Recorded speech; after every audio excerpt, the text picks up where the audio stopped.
23 र 24 भदौको आन्दोलनमा मानवाधिकार उल्लङ्घनबारे छानबिन गर्न लिली थापाको संयोजकत्वमा बनेको समितिले दिएको सिफारिसका आधारमा 23 र 24 भदौको आन्दोलनको क्रममा भएको भौतिक र मानवीय क्षतिमा गुरुङ र टिओबी समूहको संलग्नता भएको नभएको बारे थप अनुसन्धान गर्न सिफारिस गरेको हो।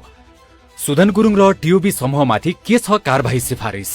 तथ्य र विश्लेषण खण्ड 1। मिसिल संलग्न अनुसन्धान प्रतिवेदन तथा कागजातहरूको अध्ययन गर्दा तत्कालीन प्रधानमन्त्री केपी ओली नेतृत्वको सरकारले 2082 भाद्र 12 गते सामाजिक सञ्जालको प्रयोगलाई व्यवस्थित गर्ने निर्देशिका 2080 ले दिएको अधिकार प्रयोग गर्दै आम सर्वसाधारण र नवयुवा जेनजीहरू समेतले व्यापक प्रयोग गरिरहेको सामाजिक सञ्जालमा प्रतिबन्ध लगाएको हुँदा उक्त सामाजिक सञ्जालमा लागेको प्रतिबन्ध हटाउने पारदर्शिता तथा सुशासन समेतको माग राखी 2082 भाद्र 23 गते काठमाडौँको माइती घरमा भेला भई प्रदर्शन सुरुवात गरेको देखिन्छ। सो विरोध प्रदर्शन गर्न हामी नेपाल संस्थाका सुदन गुरुङ, अंकित मल्ल र खेमराज साउद तथा सबल गौतम र पुरुषोत्तम यादव समेतको संयुक्त निवेदन जिल्ला प्रशासन कार्यालय काठमाडौँमा दर्ता गरी छलफलका क्रममा प्रदर्शन शान्तिपूर्ण हुने भनी प्रमुख जिल्ला अधिकारीलाई विश्वस्त गराएको समेत देखिन्छ। 6। 2082 साल भाद्र 23 गते लगभग 9 बजेतिर जेन्जीका अगुवा भनिने आह्वानकर्ताहरू रक्षा बम, जस्मिन ओझा लगायतको समूह पुगेपछि हामी नेपालका सुदन गुरुङले टेन्ट, स्वास्थ्य स्वयंसेवकहरूको व्यवस्था, 3वटा एम्बुलेन्स, माइकिङ लगायतको व्यवस्था गरेको देखेर त्यहाँ रक्षा बम, जस्मिन ओझा लगायतका समूहहरूले सुदन गुरुङसँग केही समय विवाद गरी सुदन गुरुङलाई प्रदर्शनबाट फर्कन समेत आग्रह गरेको देखिन्छ। माइतीघर मण्डलामा जम्मा भई शान्तिपूर्ण प्रदर्शन गर्ने भनी जम्मा भएका प्रदर्शनकारीहरू नयाँ बानेश्वरतर्फ प्रहरीको ब्यारिकेड तोड्दै किन, कसको नेतृत्वमा आए? शान्तिपूर्ण प्रदर्शन हो भने प्रदर्शन सुरु हुनु अगावै प्रदर्शन स्थलमा प्राथमिक उपचारको लागि टेन्ट, स्वास्थ्य स्वयंसेवकहरू, 3वटा एम्बुलेन्सको व्यवस्था किन गर्नु पर्यो? जिल्ला प्रशासन कार्यालयबाट प्रदर्शनको अनुमति लिने निवेदकहरूले स्पष्ट ठोस जवाफ दिन सकेको पाइएन। प्रहरीको ब्यारिकेड तोडेर बानेश्वर हुँदै संसद भवनतर्फ अगाडि बढेपछि प्रदर्शन उत्तेजक र हिंसात्मक भएको, गलत तत्त्वको घुसपैठ भएको भन्ने मिसिल संलग्न सुरक्षा फौजका पदाधिकारीहरूको बयानबाट देखिन्छ। गलत तत्त्वको घुसपैठ भएको भन्ने थाहा पाएपछि आयोजकहरूले त्यस्तो घुसपैठ रोक्नको लागि के कस्तो प्रयास वा क्रियाकलाप गरे भन्ने पनि कहीँ कतैबाट खुल्दैन। यस्तो कार्य योजनाबद्ध तरिकाले पूर्व योजना बमोजिम वा योजना बिना नै आकस्मिक भएको भए पनि जुनसुकै अवस्थामा पनि आयोजकहरू मुख्य जिम्मेवार हुनुपर्छ र प्रदर्शन गर्न भनी अनुमति लिने आयोजकहरूले यस्तो परिस्थितिको जवाफदेहिता पनि लिनुपर्ने हुन्छ।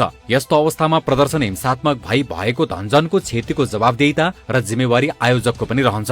अर्कोतर्फ शान्तिपूर्ण प्रदर्शनका लागि भनी जिल्ला प्रशासन कार्यालयबाट अनुमति लिएका हामी नेपालका सुदन गुरुङ लगायतले किन माइतीघर मण्डलामा प्राथमिक उपचारको लागि टेन्ट, 3वटा एम्बुलेन्स तथा स्वास्थ्य स्वयंसेवक समेतको व्यवस्था गरेको हो भन्नेतर्फ आयोजकले ठोस जवाफ दिन नसकेको अवस्था छ भने अर्कोतर्फ यस्तो परिस्थितिको सुरक्षा निकायले समेत सूक्ष्म विश्लेषण गरी सोही अनुसार सचेत र तयारी गर्न नसकेको पाइन्छ।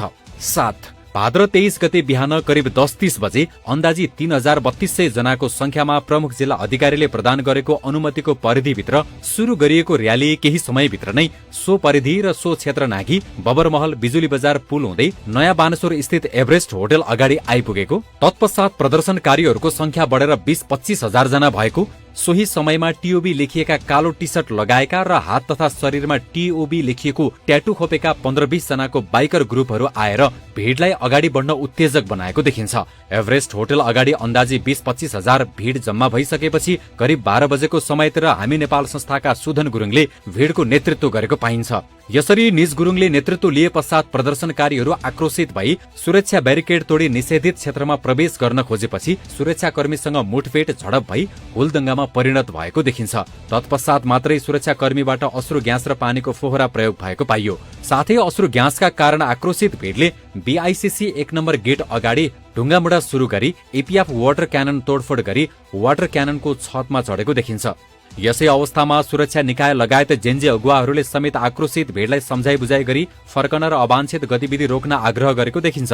यसै अवस्थामा करिब मध्याह्नतिर प्रमुख जिल्ला अधिकारीले बल प्रयोग गर्ने आदेश दिएको र कर्फ्यू आदेश जारी गरेको देखियो। यसरी शान्तिपूर्ण विरोध प्रदर्शन गरिरहेका प्रदर्शनकारीहरू किन कसरी हिंसात्मक हुन पुगे भनी विश्लेषण गर्दा उक्त स्थानमा टिओबी लेखिएका कालो टी सर्ट लगाएका र हात तथा शरीरमा टिओबी लेखिएको टाटु खोपेका 15-20 जनाको बाइकर ग्रुपको प्रवेश पश्चात माथि प्रकरण नम्बर 3 मा उल्लेख गरे अनुसार विध्वंसात्मक कार्य गर्ने गराउने समूहले नवयुवा जेनजीको शान्तिपूर्ण विरोध प्रदर्शनलाई कब्जा गरी नवयुवा जेनजी विद्यार्थीलाई ढाल बनाई सुरक्षा कर्मीहरूमाथि नै ढुङ्गामुढा गर्दै संसद भवनमा आक्रमण गरी आगजनी गर्ने प्रयास समेत गरी धनजनको क्षति पुर्याएको स्पष्ट हुन आयो। त्यसै गरी एम्बुलेन्स राष्ट्रिय मानवाधिकार आयोगको अनुगमन गर्न गएको सवारी साधन तोडफोड तथा आगजनी गरी कर्मचारीहरूलाई कुटपिट तथा दुर्व्यवहार गरेको समेत पाइयो। यसरी शान्तिपूर्ण विरोध प्रदर्शन गरिरहेका प्रदर्शनकारीहरूलाई योजनाबद्ध तवरबाट उक्साई आक्रोशित बनाई सुरक्षाकर्मी र संसद भवनमाथि आक्रमण गर्ने, टिओबी लेखिएका कालो टी सर्ट लगाएका र हात तथा शरीरमा टिओबी लेखिएको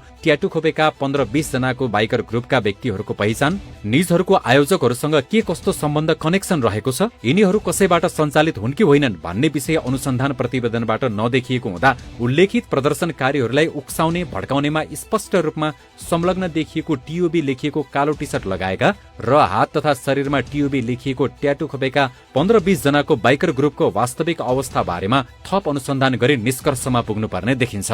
9. तथ्य र विश्लेषण खण्डको प्रकरण नम्बर 6 र 7 मा भाद्र 23 र 24 गतेको प्रदर्शनमा आयोजकहरूको भूमिका बारे विश्लेषण गरिए बमोजिम शान्तिपूर्ण प्रदर्शन गर्ने भनी अनुमति लिएकोमा प्रदर्शन हिंसात्मक हुँदै जाँदा रोक्न नसकेको देखिएकोले अबदेखि आफूले आयोजना गरेको कार्यक्रममा घुसपैठ रोक्न तथा प्रदर्शनलाई हिंसात्मक हुन नदिन आवश्यक कार्य गर्न पुरुषोत्तम यादव, सबल गौतम, अंकित मल्ल, खेमराज साउद तथा हामी नेपाल संस्थाका अध्यक्ष सुदन गुरुङ समेतलाई थप अनुसन्धान गर्न